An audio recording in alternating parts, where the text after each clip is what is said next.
Olá, você vai ver no Jornal de hoje. Projeto da vereadora doutora Régia para criar a Semana de Conscientização e Combate à Violência contra a Mulher é sancionado.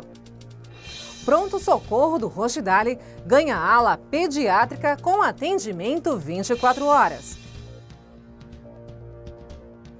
E a abertura de processo seletivo para mais uma turma de aspirantes da Juventude Cívica de Osasco, a JUCO. É agora no Câmara Notícias.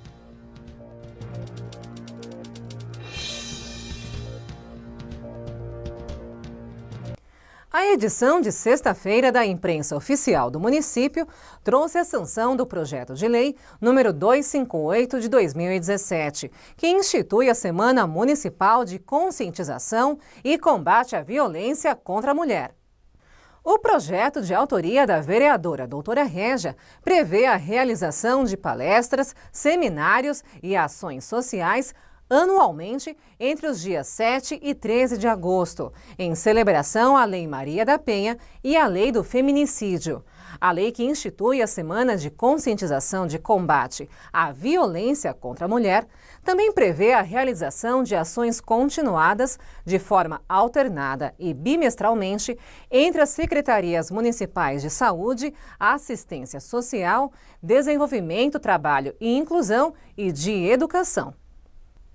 No último dia 25, o vereador Nida Pizzaria se reuniu com o secretário municipal de Segurança e Controle Urbano, Adilson Moreira. Ni esteve no gabinete do secretário para pedir que a operação Amanhecer Seguro seja realizada nos bairros Jardim Padroeira 2, Jardim das Bandeiras, Jardim Turíbio, Cipava 2, Parque dos Palmares, Iguaçu, Jardim Veloso, Almeida Júnior, São Pedro e Jardim Roberto, todos na zona sul da cidade. A Operação Amanhecer Seguro tem início às 4 horas da madrugada e visa combater a criminalidade nas principais vias e nas proximidades de terminais de transporte. E na última quinta foi inaugurada a ala pediátrica do Pronto-Socorro Antônio Flávio França, que fica no Rochdale. O evento contou com diversas autoridades, dentre eles os vereadores Lúcia da Saúde, Daniel Matias, Cláudio da Locadora, De Paula, Ricardo Silva, Ralph e Toniolo. A implantação do serviço atende a uma antiga reivindicação de moradores do bairro. A nova ala conta com consultório, sala de observação para medicação e inalação e fraldário.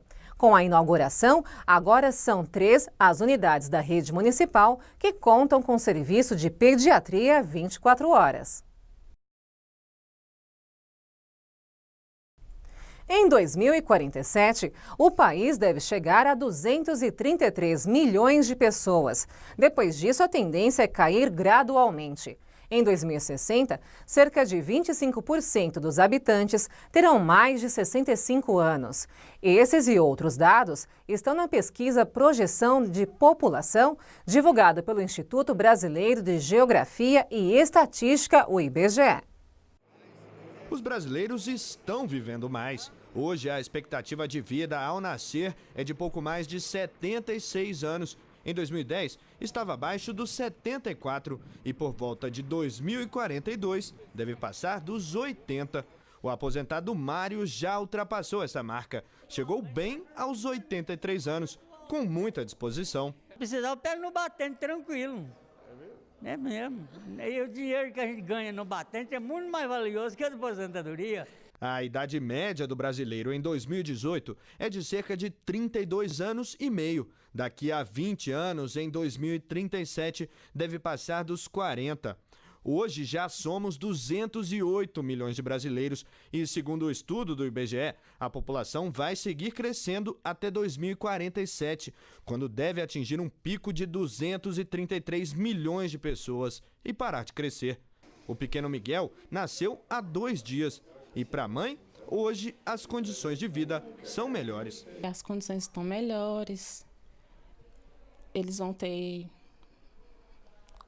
assim, mais coisas melhores do que a gente antigamente, né? Brasileiros vivendo mais, mulheres tendo menos filhos e dando à luz mais tarde. Uma mudança no perfil da população brasileira. Até 2040, o número de idosos no país deve ultrapassar o de crianças e de adolescentes com menos de 15 anos. E a estimativa do IBGE é que em 2060, 1 em cada 4 brasileiros tenha 65 anos ou mais. Isso está relacionado, em parte, pelo processo de urbanização do Brasil. O Brasil teve uma mudança, né, da proporção campo-cidade muito rápida, foi coisa de 20 anos, a gente inverteu essa relação. Questões como a entrada da mulher no mercado de trabalho, avanços na medicina e o fato do Brasil estar passando por esse processo nesse momento, né, que é um momento de universalização da educação, da comunicação, né, a informação chega muito rápido aos indivíduos. Esse envelhecimento afeta a chamada razão de dependência da população, que é a relação entre os setores considerados economicamente dependentes, pessoas com menos de 15 anos ou 65 anos ou mais, e a parcela da população em idade de trabalhar. Hoje, segundo o IBGE, para cada 100 pessoas nessa faixa possivelmente produtiva, há 44 cidadãos acima dos 65 anos ou abaixo dos 15. Essa proporção deve aumentar para 67% em 2060. Os impactos de uma redução de população a longo prazo é você ter menos população, pessoas em idade reprodutiva. Isso acontece em alguns países da Europa, que já tem taxas de fecundidade muito baixas, onde você não tem pessoas em idade ativa, eles até fazem incentivo à natalidade, né? Oferecem subsídios para que as pessoas tenham filhos, pensando que na população que vai sustentar, né, as crianças e os idosos, que cada vez a gente vai ter mais idosos. Perder um documento sempre dá bastante dor de cabeça, mas antes de pensar em pedir uma segunda via, procure os Correios. Mais de 70% dos documentos nos achados e perdidos são carteiras de identidade. Hoje, mais de 30 mil documentos estão aguardando os donos. Os documentos perdidos são deixados nas agências ou entregues a carteiros por quem os encontrou. A Agência Central dos Correios de cada estado mantém e cataloga estes papéis, que permanecem na base de dados por 60 dias. Depois, são enviados para o órgão de emissão do documento. Carteiras de motorista, por exemplo, vão para o Detran. A página dos Correios na internet é outro caminho para achar os documentos guardados. Na área de achados e perdidos do site, os documentos extraviados podem ser buscados por tipo a partir do nome do titular. Também é possível consultar pelo telefone. Ligue no 0800 570 0100. Pela capilaridade que nós temos unidades em todo o país. Então ele pode solicitar que esse documento seja encaminhado para a unidade mais próxima dele. Paga uma taxa simbólica de R$ 5,60. Então ele paga e recebe o documento em uma unidade. E veja também no Câmara Notícias. Baixa cobertura vacinal amplia as chances de doenças já erradicadas reaparecerem no país. No ano passado, 20 estados e o Distrito Federal ficaram abaixo da meta de imunizar 95% das crianças contra o sarampo. Somente os estados do Ceará, Paraíba, Pernambuco, Alagoas, Rondônia e Rio de Janeiro conseguiram atingir a cobertura vacinal. E a nova seleção para a turma de aspirantes da JUCO. Não saia daí, é depois do intervalo.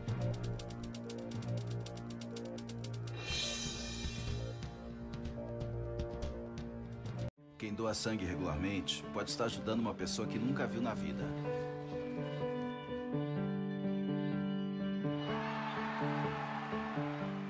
Ou alguém que acabou de começar a viver. Pode estar ajudando quem já passou por muita história. Ou alguém que ainda tem muitas histórias para contar. Pode estar ajudando quem está torcendo para realizar um sonho.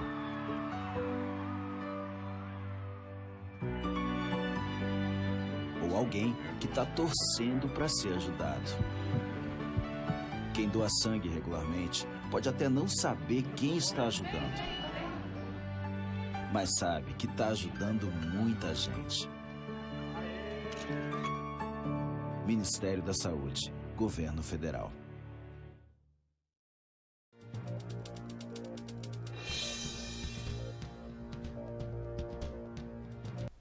A cobertura de vacinas para algumas doenças está abaixo do ideal no Brasil. Esse descuido dos pais acende um sinal de alerta, já que cresce o risco do ressurgimento de doenças que já estavam eliminadas no país, como a poliomielite e o sarampo. São poucos segundos e o pequeno Joaquim já está protegido contra o sarampo. Precisa tomar 2 doses, aos 12 e 15 meses. Com a carteira de vacina em dia, a mãe sabe a importância de prevenir. Como todas as vacinas, né? Tanto pensando nele individualmente, para ele não adoecer, quanto no coletivo, né? Para que essas doenças parem de voltar. Mas nem todo mundo tem esta consciência. No ano passado, 20 estados e o Distrito Federal ficaram abaixo da meta de imunizar 95% das crianças contra o sarampo. Somente os estados do Ceará, Paraíba, Pernambuco, Alagoas, Rondônia e Rio de Janeiro conseguiram atingir a cobertura vacinal. No caso da poliomielite, conhecida como paralisia infantil, 312 municípios estão com cobertura vacinal abaixo dos 50%. O governo identificou e tem trabalhado contra alguma das causas para a baixa vacinação. Entre elas, a falsa sensação de que não é mais preciso vacinar e as notícias falsas que circulam pela internet. O Programa Nacional de Imunização ele teve um sucesso muito grande nos últimos anos. Em decorrência dessa situação, muitas pessoas achavam que o vírus não estaria mais circulando no país.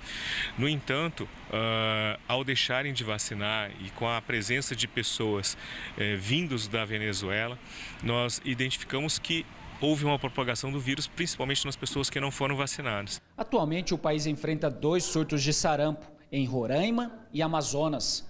Há também registro de casos isolados em outros estados.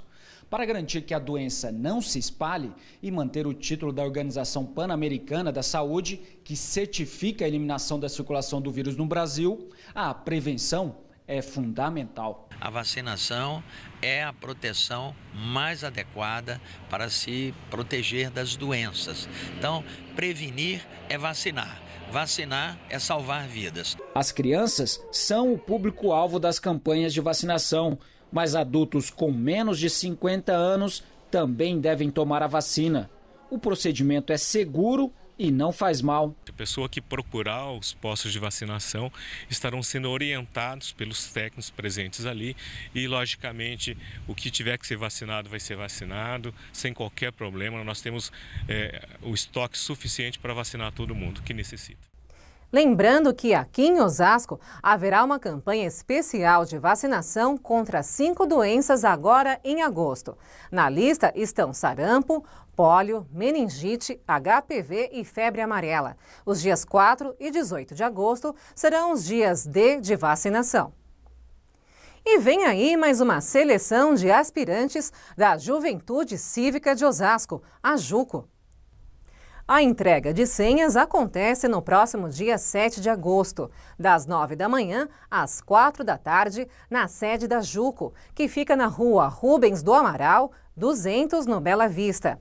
Entre os requisitos, é preciso morar e estudar na cidade de Osasco, ter entre 15 anos e meio e 16 anos e meio e estar matriculado no ensino médio. No site juco.org.br, você confere o edital completo e o que cai na prova de seleção, que deve acontecer no dia 14 de agosto. Cada país tem suas próprias regras sobre viajar com animais. Mas agora, para viajar com os bichos por países que fazem parte do Mercosul, os donos têm a opção de tirar um passaporte. Nayara se mudou em janeiro deste ano para o Canadá para fazer mestrado. Entre as prioridades estavam os documentos para levar Lara, sua cachorrinha. Na verdade, ela é parte da família, né? Então não tinha como a gente deixar ela no Brasil. Como a gente tem o objetivo de passar pelo menos 2 anos, que é o tempo de duração do curso, a Lara não podia ficar longe da gente, né? Ela já é uma cachorrinha idosa, já tem 9 anos. Então a gente não podia correr o risco de deixar ela com ninguém.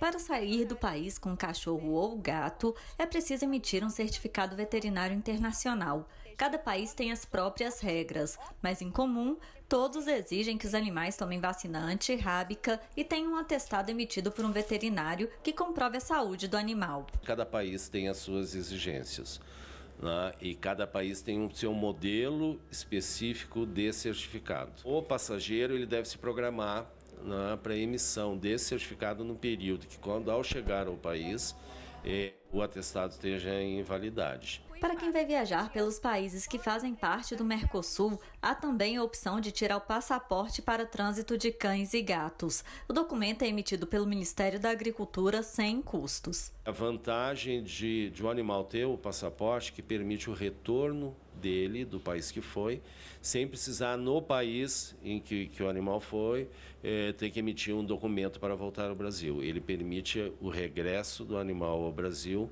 num período de 60 dias. Todos os anos são emitidos aproximadamente 16 mil certificados. Mas atenção, pense bem se é preciso levar seu animalzinho de estimação. Viajar de avião pode ser estressante para os bichinhos. O ideal é não levar o cachorro se for uma viagem curta, porque a viagem de avião longa estressa muito o animal, né? Então eu sempre recomendo, se o animal for ficar menos de 30 dias, não faça uma viagem de 7, 8 horas de avião com ele. É melhor você hospedar ele do que levar.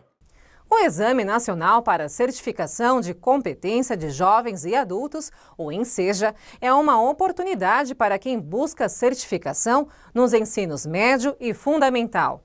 Para quem mora no Brasil, a prova será aplicada no dia 5 de agosto.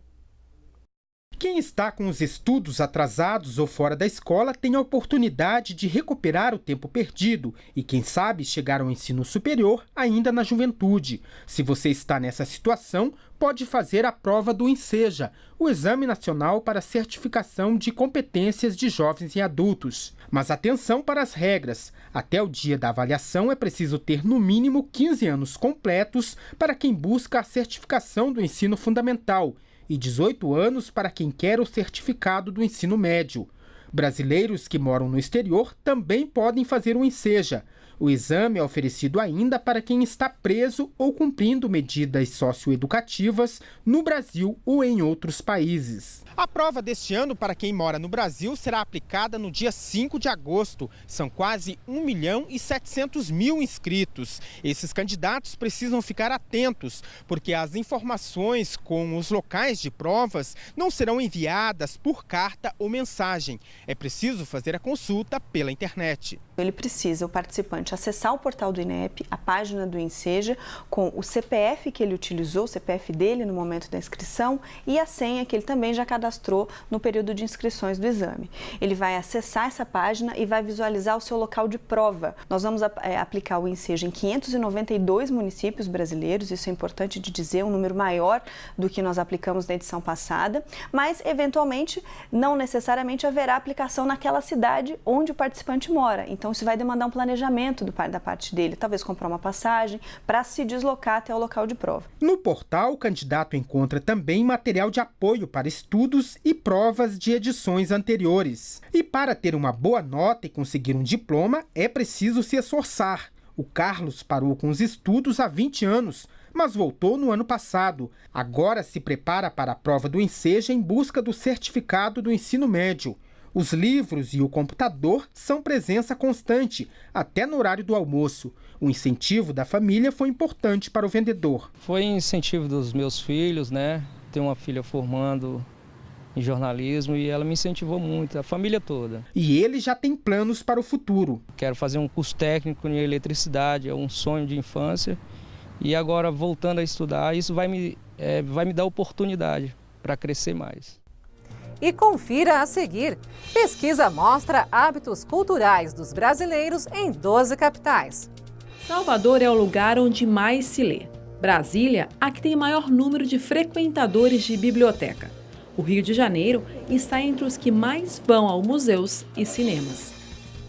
E a prorrogação das inscrições para os cursos gratuitos da Escola de Arte César Antônio Salvi. É bem rápido, não perca!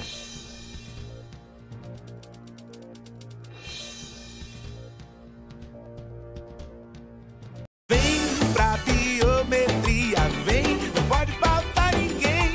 A cidadania está na ponta do seu dedo também. A digital de cada faz a diferença. Vem, você escolhe a dedo e volta muito bem.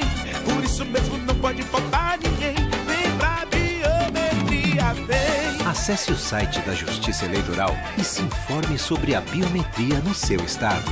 Não pode faltar ninguém.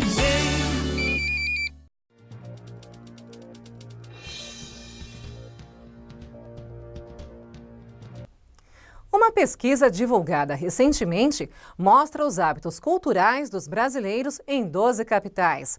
Foram ouvidas por amostragem 10.630 pessoas acima dos 12 anos de idade. O resultado mostrou que as escolhas mudam de acordo com a escolaridade, sexo e renda.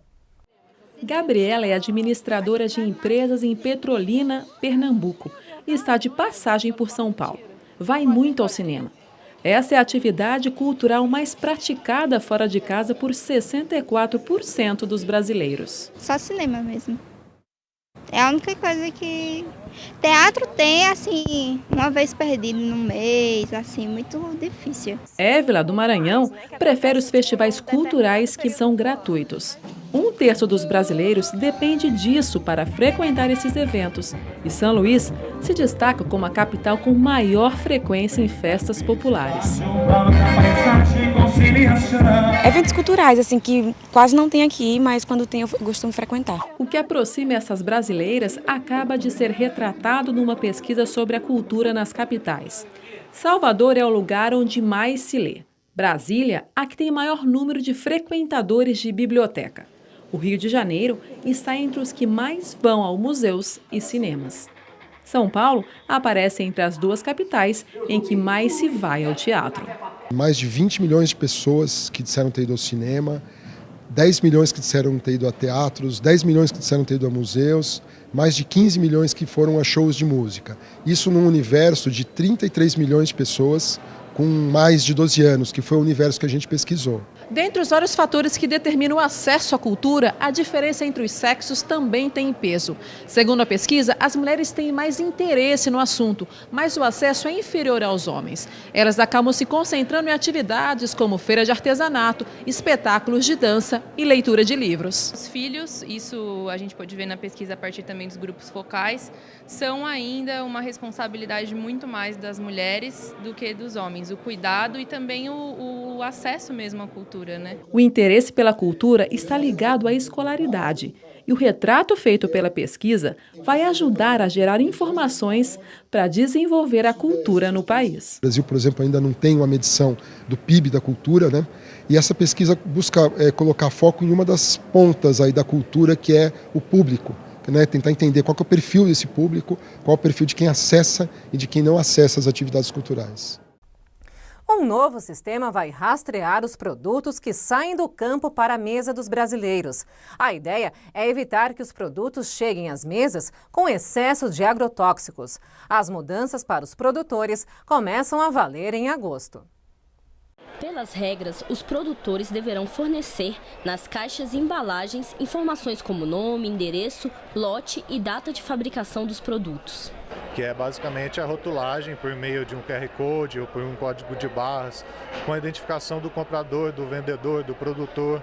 Com essas informações, o Ministério da Agricultura e as vigilâncias sanitárias dos estados e municípios vão poder avaliar a quantidade de defensivos usada na produção e quem é o produtor responsável por aquele alimento. Para isso, os programas de monitoramento vão retirar amostras dos produtos nos pontos de venda e enviar para os laboratórios que fazem a análise. No primeiro grupo de alimentos monitorados estão frutas como a maçã, a uva e o tomate, além de verduras, legumes e hortaliças, como batata, pepino, repolho e alface.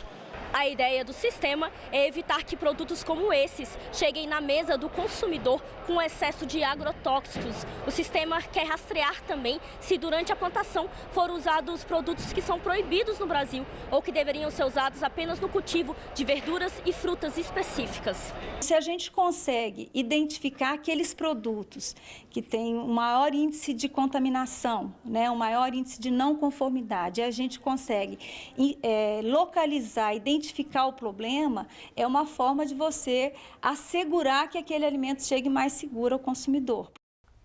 E aqui em Osasco foram prorrogadas as inscrições para os cursos gratuitos oferecidos pela Escola de Artes César Antônio Salve. Entre as opções estão pintura em tela, modelagem, caricatura, história da arte e arte para educadores. As inscrições podem ser feitas até o dia 17 de agosto, das 9 da manhã às 8 da noite. Para mais informações, ligue 3683-2955 ou vá até a escola, que fica na Rua Tenente Avelar Pires de Azevedo, número 360, no centro.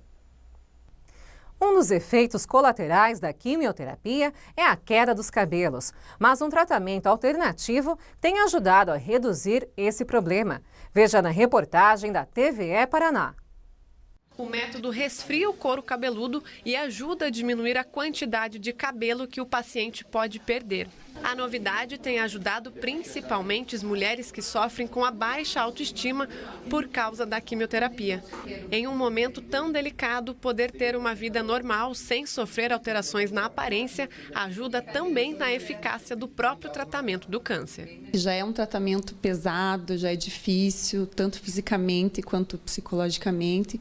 Então, só o fato de você permanecer com os cabelos, de poder ir trabalhar, de não passar aquela aparência de pessoa doente, ajudou muito. O meio mais comum de fazer o resfriamento do couro cabeludo é com o uso de uma touca congelada. Os vasos sanguíneos, onde leva todos os nutrientes para os folículos pilosos, eles ficam apertadinhos, ficam mais estreitos. Então o sangue não consegue chegar no folículo. O que vai acontecer? No congelamento, a quimioterapia, quando entra em contato na corrente sanguínea e espalha pelo corpo, na região do couro cabeludo ela não recebe a quimio na sua totalidade. Então os fios caem em torno só de 30%.